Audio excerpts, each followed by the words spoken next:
Hello and welcome to the Grow Places podcast, where we explore the virtuous circle of people, growth and place.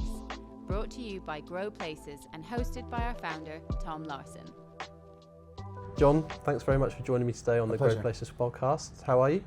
I'm very good. It's a little bit damp in London, but I think the rain has stopped. Exactly. And we first met at Joy Nazari's place camp, so shout out to Joy, who was a past guest on the podcast as well. And I was just fascinated by your talk, your journey, and so I think it'd be really good to start at the beginning. Journalism, was it for you? It was, but before we get into that, I would give a shout out to Joy because I thought Place Camp was one of the best run days and corporate events I've attended in a long time. So a big kudos to her and her team for that because it was awesome, wasn't it? Yeah, it was and really good.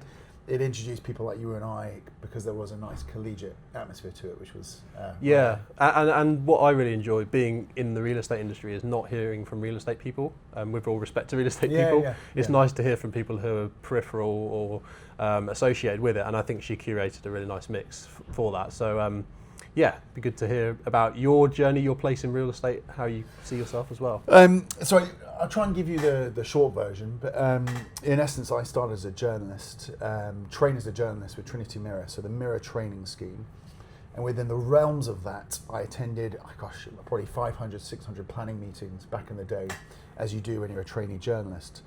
And so as a young cub reporter, I got a real exposure to the detail, the kind of ennui of the planning process, its limitations, the fun elements in a way most 20-somethings wouldn't. So when I left journalism, moved into comms and then digital marketing, I had that kind of grounding in that world of seeing how local and regional councils drive infrastructure and local planning and strategic frameworks in a way that few people do unless you work in the industry. That ended up with me working at Knight Frank and then subsequently the Instant Group as CMO. And the Instant Group, for those of you who don't know it, were the kind of the flexible workspace specialists. I've started an AI business, which is not so much about the AI, it's about the story behind your data. So the data that sits in every business or every organization that people aren't really cognitive of being data, or that can be organized as data to give you amazing outputs.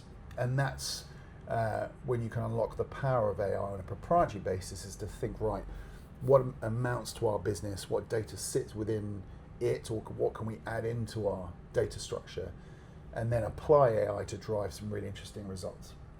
Yeah, amazing. And so why do you think, if you were to sort of contextualise your first role as a journalist and your role now as an A to I business, what are the similarities and differences between how you approach that? Well, I think fundamentally the genesis of it is quite similar because they're both about storytelling in a way that placemaking is to a large degree as well. Journalism is about understanding the facts, the underlying story, and then adding a narrative to it, making sure that you've reported both sides and being as mechanical as you can about that, even in a creative industry. And what I've learned about marketing is that it is founded on data, and it's founded on that idea of what are the building blocks that allow me to form a narrative. And in short, AI runs off a very similar premise. So data structure, or even unstructured data, is what can we have that represents the building blocks for our business in data form? What's the story you want to tell? And you'll find that AI will tell that story for you if you've got those foundations in the right place. Yeah, amazing. I really love this framing of facts and narrative, because that's how we think about our business at Grow Places. It is, on one hand, we want to be led by data, and on the other hand, we're out talking to people. We're doing these podcasts to communicate what are complicated themes in a more human way. Yeah. And we sort of think that is almost the future of business and humans' role within society more broadly, if you want to go that big, is the narrative side, overlaying with the facts and being able to harness both. You know, what you think about that? I think there's even I, working as I do in an adjacent area, there is that perceived threat of AI being reductive to humans.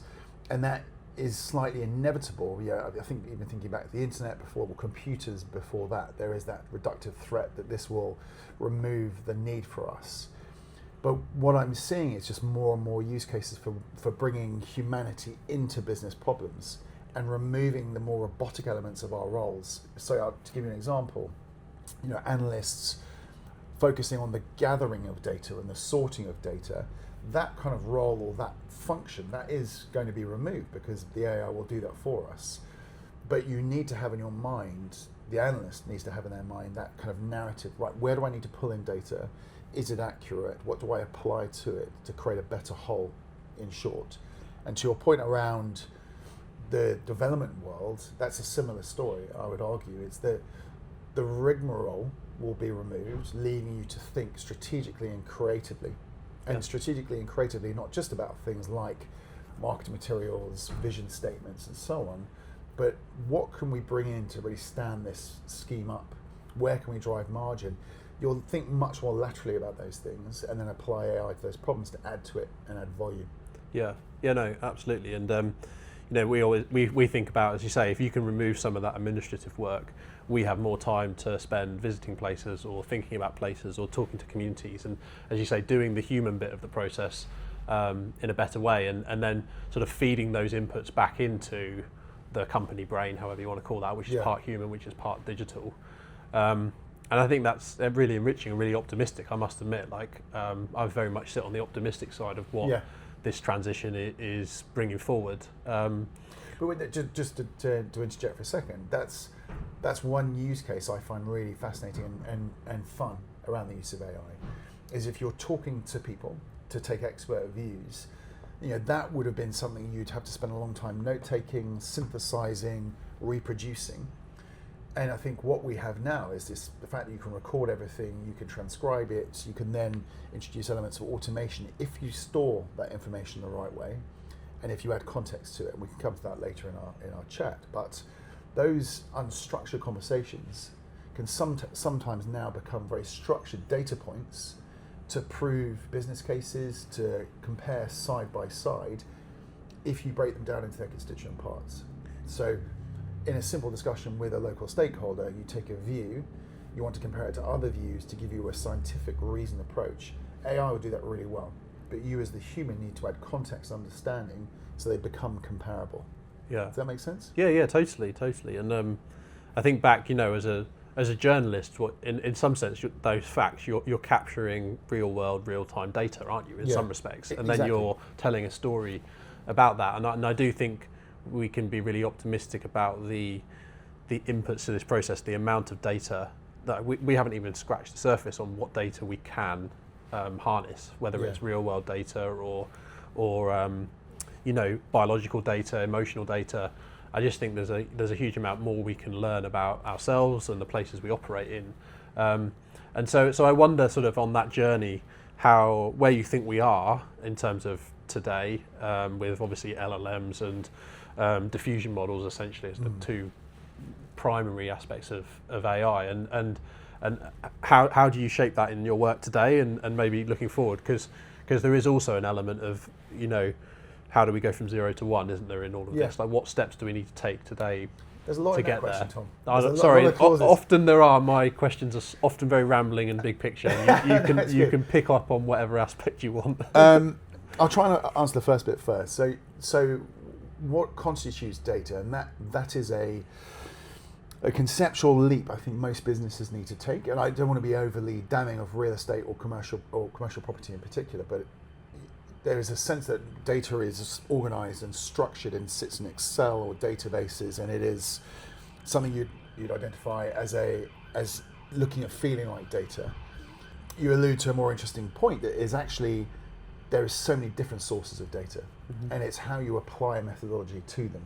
So we had the initial thing around speaking to local people and trying to draw information, inference from that. Now, clearly, it's more about how you develop a methodology around those conversations. How many people, in what areas, how do you align them, which postcodes, you need to organize them. Then you structure that in a database, then you apply AI. And then the AI can draw inference and understanding from that, if that's clear. And I think, to answer the second part of your question, we are miles off in terms of really harnessing quite what that looks like. And then from a sector, I mean, there is so much to play for, because there probably hasn't enough work been done yet around really structured surveys at scale to understand the why of how we do things. there's still a lot of opinion and conjecture in them, and clearly a lot of work too. But Joy's place camp was an interesting one because the talks were, there's still a lot of data of information and opinion around why the thing was done, why it was successful, and no one stood up really and said, well, actually we mine 5,000 different stakeholders, which is what you can do with AI. You know, and we synthesized their views, we produced a huge report based on that, and that will be push button shortly. You will just be able to go to people at scale, derive views, and then look at them side by side to make bigger decisions. Yeah. And that's the exciting potential, I think, to answer your overlong question with an overlong answer. I think that's the potential, is when people free themselves up from the rigmarole as we discussed it, to thinking actually big picture, what do we need to harness in our business to make much bigger, better decisions and be bolder? And that's when it will get interesting, I think. Yeah. Yeah, so how do you begin that process then? If you're working with a client or an entity, where do you start? Okay, so the number one use case that I'm finding for now, going into businesses and trying to understand what their biggest issue are, this is the most simple use case. Most businesses don't have a good enough view of their customer, and so nearly everyone is using CRMs of some shape or other, but they're usually underutilized, they're over-reliant upon human note-taking ability or human input. So really the level of data stored in CRMs is suboptimal, because you can't really make great decisions from it. I'm sure you've seen the likes of Salesforce and HubSpot are all plugging in AI, and they've got their own Force now, they've got Agent Force, and they've got Breeze and HubSpot. They're really good tools. What people don't read in the small print is this is highly dependent on the quality of the data you're inputting and how much data. And again, and I don't want to overgeneralize, but in property in particular, we haven't been good at harnessing and capturing customer data seriously, and therefore that is going to hinder us from the get-go in our adoption and use of AI. So, to go back to my point, that primary use case is, why do we need a CRM? How are we going to enhance it? What do we put in there? And thinking progressively about that. We need to capture more opinion from our customers. Why do they buy? What do they want? What will make them buy again? And Todd, I'd be interested to get your view on this. I think in other, should we say, more consumer direct sectors where you can automate these answers, or in big B2B like Dell or Microsoft, they're really good at finding out information about their customers. It's harsh, but I don't think real estate is actually very good. There's still a lot of supposition, and we don't know enough about the why people do things. Would you agree? Yeah, totally. And I think that's absolutely fair. And I also think that, because often in property as well, any business's direct customer isn't often the end user. And so often this may even be finding out what other businesses want and need. And I don't think we necessarily do that as well as we could. And then the other thing which gets thrown around, and be interested to get your thoughts on it, is that real estate is a people business in inverted commas. Mm-hmm. So we're kind of going to be okay because it's going to just carry on as it is. So I don't know how you would contextualize that sort of statement. It's a big question. So I might just go back to the point around data first of all, because I think once you've sorted out that base case, for data within the business, which is who is your customer, why do they buy, what data points do we have on them? Because really you want double figures, you want 10 or 12 data points to make good decisions and hand it over to an Agent Force or a Breeze, one. But then two, when you know that, what are all the other potential sources you can overlay against it? Because when you have organized data in a structure which is understandable and intelligible to AI, that gives you the power, and this is where I think it gets really exciting, to bring in other data sets. And in property, we're pretty good for open source data sets, things like land reg data, completions, planning portals, all these different areas. But in other sectors, this is going to become big news. What third-party data sources do you pull in to enrich and enhance your base data set, or your planning rationale, or your development thesis and strategy? What do you wrap around that? And again, I think this will be an interesting challenge for our sector, because a lot of people think about third-party data sets and they analyze it and look at it side by side. AI will enhance that rapidly, pull it together, and allow you to just crunch it together to look at patterns and correlation between the 2 or 3 or 4 different data sets in a way you would need a big data analyst team. That will become more accessible, but again, it's the power of your imagination. What do we need to bring in to make that stand up? Yeah. Yeah. And so that was your first question. The second was around people, and we're a people to people business. Yes, but when I'm talking about automation in this scale, automation means being more qualified to go into a meeting. So, by example, more research on the person you meet, the type of things they like, the view of them in the data world. And I used to talk about this back in the social media SEO days, is you should think of yourself, you will think of yourself as a personal brand through your podcast, through your LinkedIn profile and your website. And those are all data points that the LLMs will be picking up and going, so Tom is this guy, he does this through these mediums, and he is an expert in these areas. And that's a lot of data points for an LLM to make a decision on.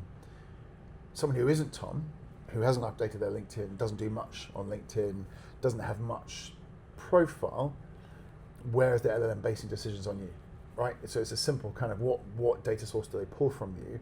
That's that personal branding discussion will become increasingly interesting, because there will be a you and there will be a digital you, and a bit of that's social media, a bit of that's Google and so on. That's been there for 10, 15 years. LLMs will be making bigger decisions about you and your hireability and your deal making ability and so on, and your success criteria. Is that a match to your client base? Yeah, and I'm sure some people listening to this would go, oh well, I'd rather not be known to the LLMs then, so I'd rather stay off these platforms. How do you think about that kind of, that profile point, and to the value that people are going to have going forwards? Well, I'd say if you want to stay off those platforms, good luck. I mean, they're going to make a decision based on one way or another. I used to have this discussion point with clients back in the day about, I've uploaded a video to YouTube, it's not very flattering. I did this when I was a student, please can we remove it? And it's going to exist somewhere and somehow. So really, how do you mitigate it? And the LLMs are exponential. They're going to go out, they are going to keep on looking for something on you until they find something. So again, you should be thinking, what is out there from me? What is generating my profile in that world? What is a data point about me? And what inference can be drawn from it? Because that will all be your digital footprint in extremis. Because the LLM will hoover it all up and it will make a decision. Almost the worst case scenario is if there's very little, it will probably draw a bad decision. Yeah. And it won't be on your terms, and you can't proactively kind of help nudge that decision. So it's a good business case for building profile, doing things like podcasts and being out there in a way I think makes most of us uncomfortable. But it's taking your own destiny into your own hands to say this is the digital me. Yeah, no, I personally completely agree. And I don't know what your sort of persona is like personally, but for me, I really enjoy doing this podcast. It's one of the best things I do now, but it's not natural for me to be sort of quite extroverted in that sense. And actually podcasting is quite a good medium for that, because I can look in your eye and have a conversation and we can get lots of material from that. So it kind of kills two birds with one stone. But yeah, obviously not everyone's going to be comfortable with that kind of approach, is there? And particularly, obviously, it's a generational thing. I think younger generations are more familiar with having that digital persona and talking to camera and seeing it as an extension of themselves almost. So yeah, how do you think about that sort of transition, if we call it that? I agree with you on where we're going. I think that's inevitable. But that the transitions are never linear, are they? They're always sort of slightly blurred. No, they're not linear, as you say. But the issue I think people need to think through is if we follow the rationale that automation, if you want to call it that, so bigger use of data and then be automated through LLMs or whatever comes next, that means that the humanity of what we do becomes amplified, and the humanity therefore is founded on relationships and other people's opinion and the network you operate in. Now, business always has been about your network to a large degree. Most roles are, whether you're hired for it, whether you operate within it, are network dependent. So you have to be out there. So again, go to our rationale. If the administrative side of your role is being taken care of by some form of bot, therefore you do need to be out there more to do more of that type of role. Crudely, I didn't articulate it particularly well, but you see my point. Totally, I think we need to be more aware that the human element will require networking, relationships, profile building. That's what a lot of people see as being kind of sales issue, and marketing will empower it. And I think most people agree, once you're senior in a business, sales becomes one of your full-time jobs and responsibilities regardless, right? And for the younger people who have been happy to work side by side with AI, they should always be thinking about their networks. Yeah. And what that will get them in the next, maybe not 10 years, but 15, 20 years, your network on the whole is always going to be everything, isn't it? Yeah, no, absolutely. And to that point, in the world that we're in, where AI is exponential, the only thing that we can do is be human.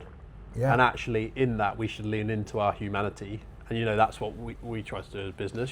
Try to engage with human conversations and emotions and the messy stuff, which is human, which isn't data. And I think in that as well, there's going to be a big thing about proof of identity, isn't there? So yes. And that's where this digital persona can really help people.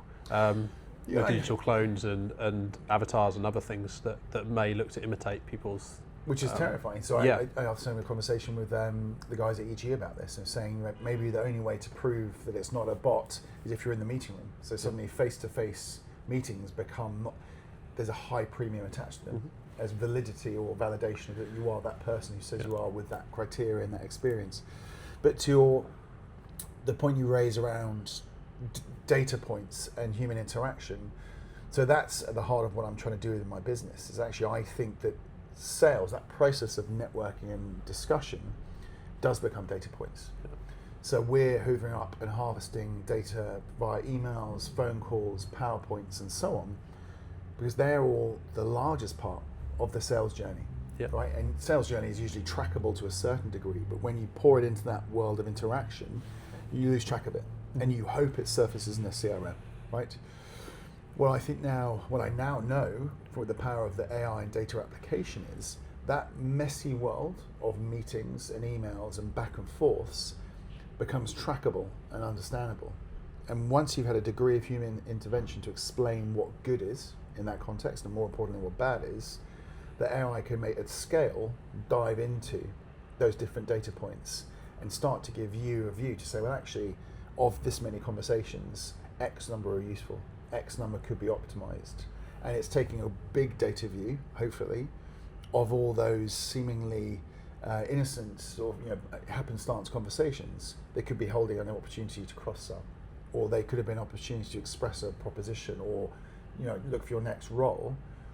We want to try and surface that so businesses could say, actually, we can become more productive and increase our sales rate, our sales conversion, and there would be such power in that, even if you're thinking about incremental increases. Yeah, totally. So stepping back from this for a second, then, I think there's a lot of alignment between us on this, and I'm sure some people out there will be nodding along, and others maybe who aren't as far potentially along this journey will be sort of wondering about some of this.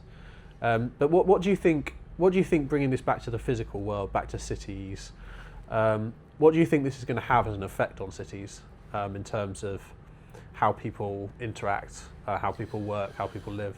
Well, I think there's an example I gave at Place Camp. I think when you apply the rationale that we're discussing, this idea of everything's a data point in theory, structured and unstructured data. What becomes very interesting, I believe, is the way places that can then be tied to data points and provide information to the user. But it takes one or two conceptual leaps, and they're not massive. So one, the way we interact with a space, whether it will be through an earpiece, our phone, your glasses, you'll have an AI agent with you as you experience a place.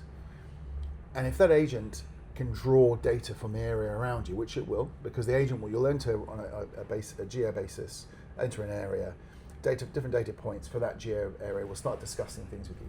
So say you go to Colchester Yard or whatever, or you go to the Strand. Suddenly the shops there start proposing deals and information to your agent as you're walking through that environment in real time, saying, you're interested in this, you're interested in that. Your virtual agent will know that you're shopping for this, or you're interested in this, or you like these brands. It will start making decisions for you and helping you. Now, that sounds like it rather removes the agency from us as humans, but it's to enhance the experience, not to remove it entirely. So there'll still be the moment of serendipity that you want to walk into a brand or a shop. But you've got the venerable RAC here. If the RAC says, right, there's a coffee morning or a networking morning on for real estate development, you as an individual, we should have a flashing light on your agent going, right, you should stop off here for a coffee today, you're in the area, this is an open opportunity. That's a very exciting potential for placemaking, but it's really dependent on different sets of data from both sides meeting. So you as the user need to have instructed an agent as to what your interests and your preferences are. The RAC needs to provide the data to be accessible in an interface, right? And said, we're doing these events, there are these promotions, we want to have this type of user. If those two things align, that's a great additive experience to the whole placemaking journey that we have. And it will take a while, and I think some of it will be a little bit unerring for people, because that idea of control is clearly a big one. But what it will say, therefore, again, with that theory, what it removes is the need for the web and websites to be an interface. Because your agent will be directly interfacing with the data from the RAC, it will call up information about that event or that shop or that promotion. You won't need to look that up. So the intermediary of a Google or a search, that's done directly through your agent interface. That's an exciting world. For placemaking and developers, you therefore think about the environment you're creating and all the different data points that represents. Who do you need to show those pieces of data to? Are they intelligible and understandable? How do we do that and structure it? Because when they're talking to one another, it's going to be really cool. It's going to take work from both sides to make that happen. Yeah, fascinating. So to put you on the spot a little bit, you've kind of talked about the impacts on cities, streets, and probably retail there. If I was to take the other big food groups within real estate, so housing, workspace, industrial, let's say, maybe just take those in turn. What would be your gut feel on the future of those, how they may be affected by everything we're talking about? That's not that's not an inconsequential question. So it's not, no. Well, if I take so a piece of work that we've been doing, which I found fascinating, is we looked at a commercial REIT, and we looked at the various elements of disparate data within their universe. And just off the top of my head, within that there are alarm data, ANPR, car parking information, footfall, security, then desk occupancy, storage units, and so on and so forth. They're all different data sources, all sitting on different servers, all in legacy software. Our role is to try and roll that up into a surfaceable UI. So actually you could start to see and interrogate those different data sets and understand them. What's my point in raising that? In everything you mentioned, from housing to sheds, it's thinking through what do we have at our disposal to help our customer, whether it's investor on one side, homeowner on the other. For developers like a Buckley Homes or anyone in that world, what are we looking at in that environment around us? Not only to help us during the building process, but then post-occupancy, what can we do to understand the way these spaces are being used? How do we optimize that for future developments? How does that inform future sales campaigns and marketing campaigns? That is almost limitless in terms of what you could pull from open source now, in terms of footfall, car traffic, local planning, you see what I mean, any of the above. But when people start to cotton onto this ability and think, wow, we could overlay so much there, what else is out there for us? Businesses that would never have considered themselves data businesses will become really hungry for different sources like that. What's additive to our business to layer in? And sheds being a simplistic example, but very complex at the same time. They're about swiftness of adoption, ease of use, ease of transformation, but all of those can be captured through data, probably now, to enhance the overall experience and therefore speed to market and yield and so on. Yeah, that's super interesting. And within this, what we're talking about is an increase in data and actually an increase in value within that, aren't we? And I think a lot of people listening to this would be really interested in, well, how is that value captured? How is that value distributed? How, if you're an asset owner, how do you get a share of that pie? And also, if you're a citizen within the city, how do you attribute value to that? How does value not just all accrue to the centralized technology company? I think this is a really, really interesting aspect of value. And if you take it slightly bigger than that, if we're in a world where whether it's universal basic income or whether it's sort of a big shift in where value lies within the economy, away from knowledge work, service work, into some of these, at the moment, probably quite hard to grasp areas of value. I think that whole topic is really quite interesting. I don't know if you have a view on that at all. Well, that's not a small question, because Yeah, because you go through quite several theoretical leaps, which are great, but I'll try and go back a couple of steps. So the first point, which I think is really interesting, is who wins from all this. Mm-hmm. Now, to answer that question, I think there's the idea that, firstly, some businesses are erroneously trying to build an LLM or teach an LLM. Like, you're not going to outcompete ChatGPT or Google. There's no point, right? Because they're training off multiple data sets, and therefore there's accuracy and veracity within all that. However, your approach to AI will be highly dependent on what your business is represented through data, right? Data in its broadest sense. And by that, what I mean is, the way we work, my business works, is we want to give people the best access to their best data and to set an AI within that data world, within those parameters. Because when it's operating within your parameters and your function, you will get an accurate, up-to-date, honest answer about what the problems you're trying to solve. If you're in the open AI environment, it's going to draw in all other sorts of information and noise, and you'll get hallucinations, inaccuracy, and so on. So what we've learned is you've got to narrow this down and create parameters or a box around it, in short, to get accuracy. And therefore, you need to keep topping that box up with more information and so on, specified to your business. So your point is, who wins there? AI, the AI itself, in that world, is a commodity, because it's just coming into your business to enhance your business, right? So you are winning as long as you are a subject expert in your area of your area of knowledge, and you're bringing more knowledge into that business all the time. Google can go and win over there with its Gemini and its OpenAI. You will win from bringing that AI into your business and applying it. What you don't want to do is be necessarily informing them by giving all your proprietary information up into that open environment, because you're just training their models. You want to retain it within your world. So there's risk and opportunity there. But I think, therefore, the businesses who are open to this and are keen to progress, especially early adopters, they will take huge wins in efficiency. Not because they'll be getting all their answers from Copilot, because that's clearly not going to work, and most businesses are struggling with that.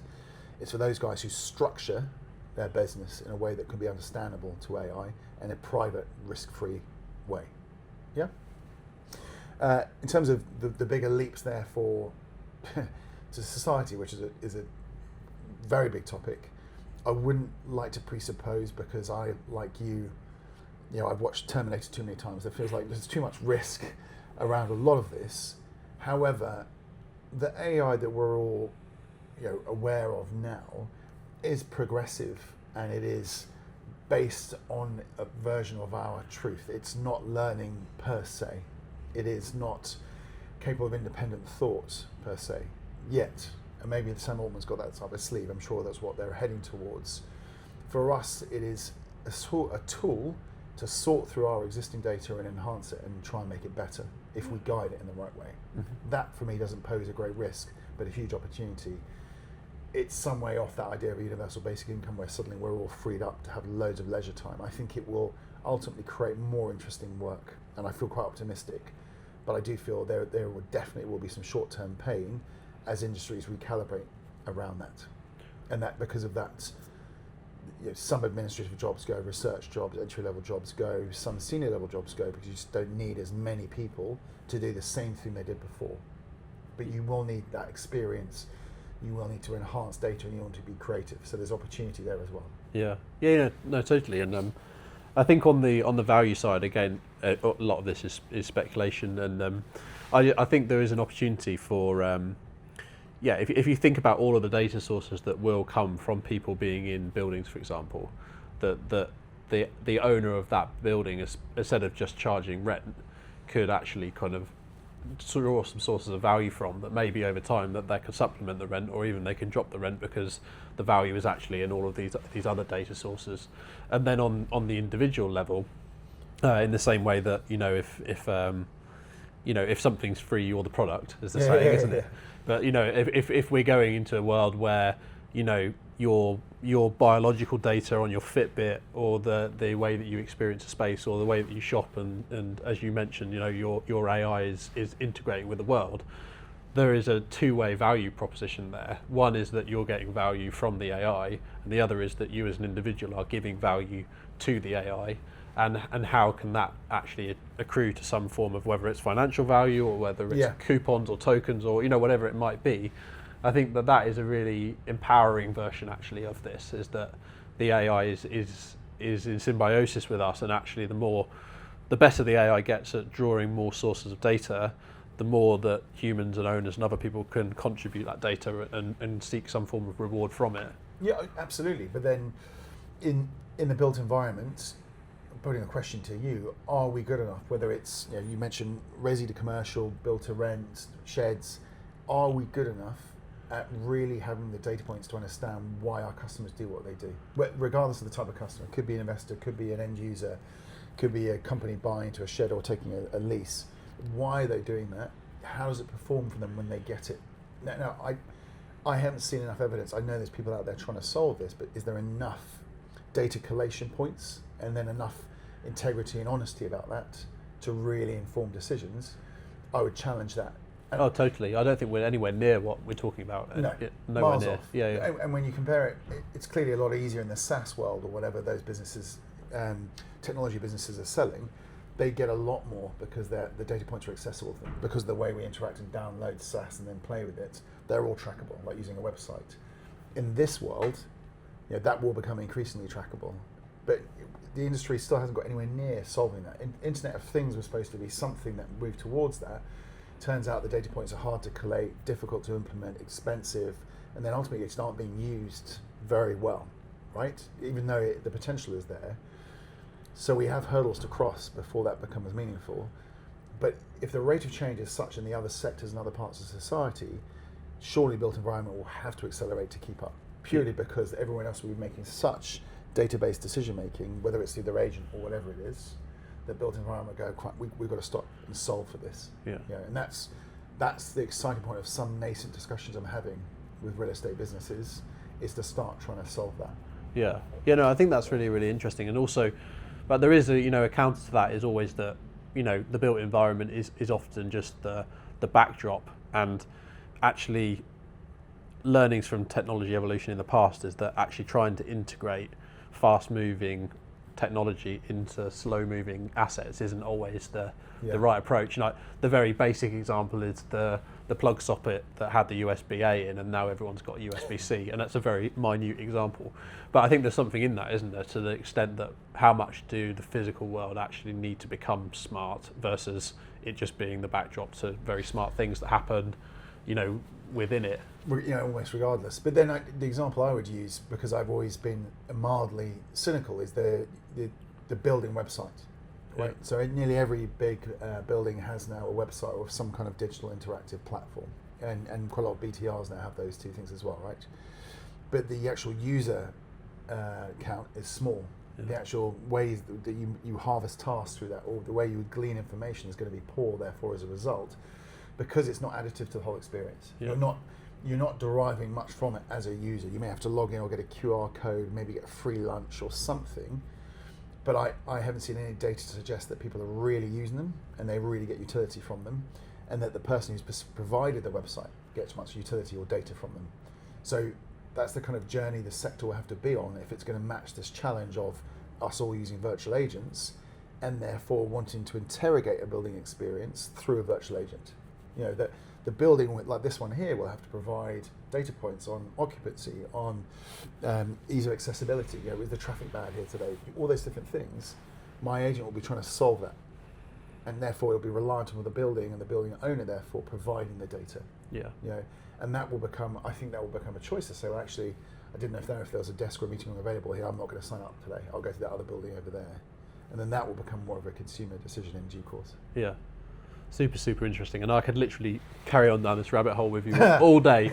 But pulling out and sort of wrapping up then, a lot of, I think, what this leads to is, is a values-based decision for individuals, companies, and also, if you want to talk about it, society, about kind of, what direction do we want to kind of take this in.